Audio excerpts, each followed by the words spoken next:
Bonjour à toutes et tous, bienvenue à cette petite capsule vidéo qui a pour but de vous présenter la position du conseil municipal en regard du projet éolien de Mont-Noir.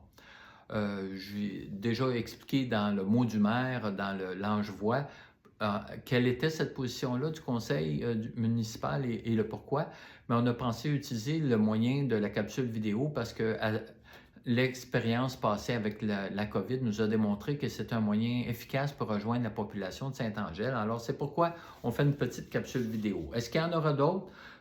Trop tôt pour le dire à ce moment-ci. Ça va être, dans le fond, en fonction de l'évolution du projet. Alors, voilà. Pourquoi le Conseil est favorable au projet éolien de Mont-Noir? D'abord parce que ça s'inscrit dans le projet national que l'État québécois s'est doté pour 2050. Pour être plus précis, d'ici 2050, donc dans 25 ans, l'État souhaite atteindre la carboneutralité, ce qui veut dire qu'on souhaite d'ici là avoir trouvé l'équilibre entre notre production de carbone et la capacité de la nature, si je peux dire, pour capter ce carbone-là ou le digérer, si je peux prendre cette expression-là. Il faut en arriver vraiment à se débarrasser le plus possible de nos énergies fossiles. Et l'objectif du Québec, c'est d'arriver à la carboneutralité dans 25 ans. Pour faire ça, il y a besoin de sa société d'État, notamment, qui est Hydro-Québec, et ça implique qu'Hydro-Québec, en 25 ans, va doubler sa capacité actuelle de production d'énergie. Donc, c'est énorme. C'est comme si on partait il faut faire en sorte qu'on ait comme un autre Hydro-Québec en 25 ans. C'est tout un mandat. Comment Hydro-Québec entend pour y parvenir? Il y a plusieurs façons. Il y a l'économie d'énergie, l'hydroélectricité, il y a la centrale thermique de Gentilly qui veulent transformer en gaz naturel renouvelable. Il y a le solaire, il y a d'autres moyens de stockage et il y a aussi les projets éoliens. Le 25 ans, si on prend dans un avenir plus court, d'ici 10 ans, il est souhaité développer 8 à 9 000 mégawatts en énergie électrique. Qu'est-ce que ça veut dire concrètement, 8 à 9 000 mégawatts? C'est comme si c'est la production combinée de 3 barrages. LG2, Manic 5, La Romaine, on met tout ça ensemble, ça donne à peu près 8 à 9 000 mégawatts. C'est énorme. Ça, c'est dans les 10 prochaines années. Et puis, à travers ça, évidemment, on compte sur les développements éoliens. On souhaite développer dans les 10 prochaines années 1500 à 1700 mégawatts.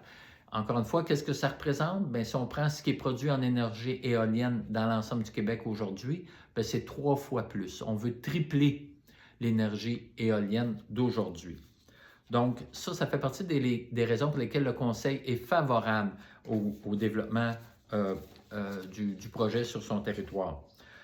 On sait aussi que les projets éoliens du Québec, à ce jour, ont plutôt fait leur preuve de façon positive et aussi, chaque projet éolien est soumis à des obligations environnementales. C'est le cas aussi pour le projet éolien de Mont-Noir.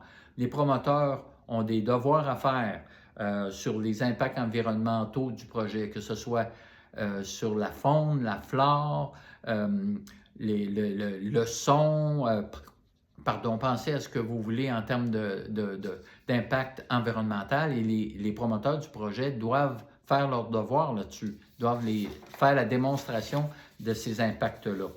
Et aussi, il y aura des audiences publiques. La probabilité qu'il y ait un BAP, comme on appelle, est à peu près de 100% parce qu'il s'agit simplement qu'il y ait une demande d'un citoyen ou d'un groupe pour que le BAP fasse son exercice d'audience publique. Alors, c'est une certitude. Au-delà des étapes d'information du BAP, il y aura fort à parier qu'il y aura audience publique aussi. Donc, et ultimement, quand on serait à l'unanimité favorable à Saint-Angèle-de-Mont-Noir pour le projet éolien sur notre territoire, qu'on n'est même pas décisionnel. Ce n'est pas nous qui décidons si le projet va se réaliser ou pas, c'est le gouvernement. Donc, c'est lui qui va donner son go ou pas au projet à la lumière des informations qu'il aura obtenues, entre autres, du BAP. Donc, ça fait partie des raisons pour lesquelles on est favorable au projet.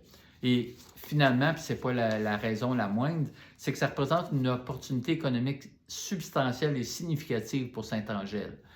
Concrètement, si vous me demandez exactement combien ça va donner, il est trop tôt pour le dire, mais à la lumière des informations dont on dispose, on peut vous dire que ça ne devrait pas être en bas de 140 000 $ par année, indexable sur une trentaine d'années. Ça veut dire que c'est 4 200 4 200 000 au bout des 30 ans en dollars d'aujourd'hui. C'est quand même pas rien, là. Et bon, pour essayer des fois se donner une image un peu plus concrète de ce que ça représente, disons que si une propriété génère 2 000 $ de taxes foncières, bien, c'est comme si on avait 70 propriétés supplémentaires sans devoir investir de la part de la municipalité. Parce que, bon, quand 70 maisons, ça veut dire au moins une rue de plus, ça veut dire des aqueducs à construire, des égouts, du déneigement, d'entretien. Donc, le 2 000 $ de taxes foncières, il n'est pas net, loin de là, parce qu'il y a des engagements de la municipalité qui doivent être répondus pour permettre ce développement-là. Tandis que là, c'est un 140 000 sans investissement d'aucune façon de la part de la municipalité. À quoi servira cet argent-là? Certains me posent la question. En fait, il y a différentes options possibles. C'est soit une réduction de taxes foncières du même ordre, soit un paiement plus rapide de certains de nos emprunts, soit des nouveaux projets, un mélange de ces réponses-là ou aucune de ces réponses-là pour totalement autre chose. Ça va appartenir au conseil municipal en place de voir quelle serait la meilleure utilisation de ces nouvelles sommes-là. C'est un nouveau portefeuille qui devient accessible et c'est un soulagement du même ordre là, qui se présente au plan financier pour les citoyens de Saint-Angèle. Donc, pour toutes ces raisons-là, on est favorable. En contrepartie, c'est toujours conditionnel à l'acceptabilité sociale. Ça, c'est une préoccupation constante de la part du Conseil et contrairement à ce qui pourrait paraître à première vue, c'est pas si simple que ça de mesurer le niveau d'acceptabilité sociale de la population. Et les expériences passées ailleurs dans d'autres milieux au Québec nous amènent à être prudents dans nos façons de faire. Il y a des municipalités avec les meilleures intentions du monde ont été à la source d'une détérioration du climat dans leur communauté parce que c'est un sujet sensible et il peut y avoir une polarisation entre tant du côté des pour que du côté des contre et des fois ça a donné lieu à des échanges puis, qui ont perduré dans le temps, qui ont nettement détérioré le climat de la communauté. Puis ça, on ne veut pas voir ça à Saint-Angèle-de-Mont-Noir. Ça fait partie de nos responsabilités comme conseil municipal de veiller à ce que le climat qu'on a à ce moment-ci perdure dans le temps.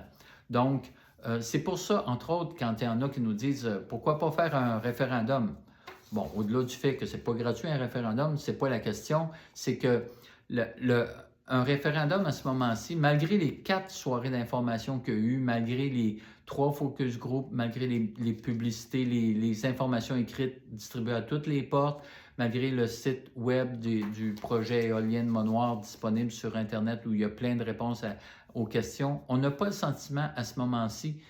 En fait, on pense qu'il y a encore une large part de la population qui n'est pas allée au bout des informations disponibles pour avoir une opinion vraiment éclairée sur le sujet. Il reste des questions ou des inquiétudes qui pourraient en bonne partie être répondues si les gens s'étaient alimentés sur toutes ces sources d'informations-là. Donc, faire un référendum à ce moment-ci, ça ne serait pas nécessairement un bon choix de la part du Conseil parce que ça pourrait mettre en péril un projet qui nous apparaît dans le meilleur intérêt de la communauté. Et puis, voilà pourquoi on n'est pas favorable à un référendum à ce moment-ci, mais on est favorable à l'information. Donc, on vous encourage fortement, toutes et tous, à aller participer aux soirées d'information, à aller consulter le site le site web là, sur le projet éolien de Mont-Noir et à lire les informations écrites qui sont distribuées à toutes les portes. Au-delà de ça, si vous avez des questions ou des commentaires que vous souhaitez nous soumettre à la municipalité, On est intéressé à les entendre et à les voir. Vous pouvez le faire par téléphone, vous pouvez le faire par courriel. Vous pouvez aussi vous présenter aux séances du conseil municipal qui ont lieu à tous les mois. On va accueillir vos questions. Toutes les questions pour lesquelles on sera en mesure de répondre sur le champ, on le fera. S'il y a des choses pour lesquelles on doit faire du travail au préalable, on fera notre travail, mais on vous garantit une réponse à toutes vos questions, à toutes vos préoccupations. Avant de terminer, je souhaiterais aussi vous préciser que vos élus, les 6 conseillers, conseillères et moi-même, on n'est pas des experts en énergie, éolienne ou autre. Et on ne le sera pas parce que ce n'est pas notre rôle non plus. Notre rôle à nous, que ce soit pour une petite, une moyenne ou une grosse question, on a toujours le même travail à faire. À la lumière des informations dont on dispose, en pesant le pour et le contre, qu'est-ce qui nous apparaît le meilleur intérêt de la communauté? Alors, c'est ça qu'on fait, c'est ça notre travail. Donc, c'est vrai aussi pour le projet éolien. Et puis, aussi, petite autre précision, certains m'ont dit qu'ils ont l'impression que le conseil est comme à la remorque des promoteurs. J'espère qu'avec les précisions que je viens de vous amener, ça va vous amener à mieux comprendre notre position. On n'est pas à la remorque de personne. On s'inscrit simplement dans la vision et les objectifs de l'État québécois pour arriver à la carboneutralité. Et le projet éolien de Manoir, ça s'inscrit dans cette logique-là. Les efforts pour atteindre la carboneutralité, là, ça ne peut pas être fait juste par les autres, ça doit être fait par nous aussi. Et finalement, en plus, ça nous donne quand même une aide financière intéressante pour Saint-Angèle. Alors, je m'arrête ici. J'espère que cette capsule aura réussi à mieux vous faire comprendre la position du conseil. Et encore une fois, gênez-vous pas pour nous envoyer vos questions, vos commentaires. Ça va nous faire plaisir d'y donner suite. Bonne fin de journée. Bonjour.